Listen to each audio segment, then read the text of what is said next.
Welcome to CMD news. నా పేరు దివ్య. నేటి వార్తా విశేషాలు. మైనర్ బాలురు లైసెన్స్ లేకుండా ద్విచక్ర వాహనాలను నడపడం చట్టరీత్యా నేరం. వారిని ప్రోత్సహించి వాహనం ఇచ్చిన తల్లిదండ్రులపై చట్టపర్య చర్యలు తీసుకోబడను.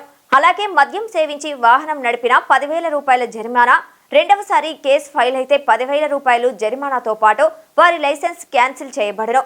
వేసవి సెలవుల్లో పిల్లలను జాగ్రత్తగా చూసుకోవాల్సిన బాధ్యత తల్లిదండ్రులది. ముఖ్యంగా ఈతకు వెళ్లనీయకుండా తగు జాగ్రత్తలు తీసుకోవాలని ప్రకాశం జిల్లా పన్నలూరు ఎస్ఐ హనుక్ తెలిపారు. రోడ్డు ప్రమాదాల గురించి తీసుకోవాల్సిన జాగ్రత్తలు. ఈ రోడ్డు ప్రమాదాల్లో ముఖ్యంగా మైనస్ డ్రైవింగ్. ఈ చిన్నపిల్లలకి 18 సంవత్సరాల పిల్లలకి ఎట్టి పరిస్థితుల్లోనూ బైక్స్ ఇవ్వద్దు. వాళ్ళు ర్యాష్గా నడపడం వల్ల ఎన్నో ప్రాణాలు, ఎంతోమంది పిల్లలు చనిపోతూ ఉన్నారు.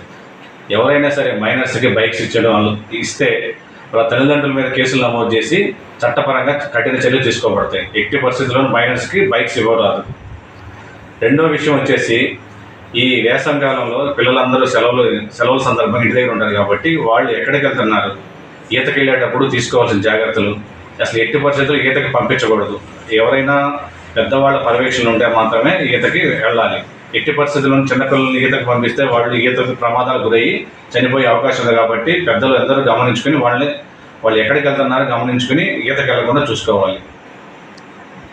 ఇంకొకటి, ఈ రోడ్డు ప్రమాదాల గురించి ముఖ్యంగా జరిగేది ఈ డ్రంక్ అండ్ డ్రైవ్లో ఎవరైతే మద్యం సేవించి వాహనం నడుపుతారో ఈ రోడ్డు ప్రమాదాలు తరచూ గురవుతూ ఉంటారు. ఎట్టి పరిస్థితుల్లోనూ మద్యం సేవించి వాహనం నడిపినట్లయితే వాటిపై చట్టపరమైన కఠిన చర్యలు తీసుకోబడతాయి.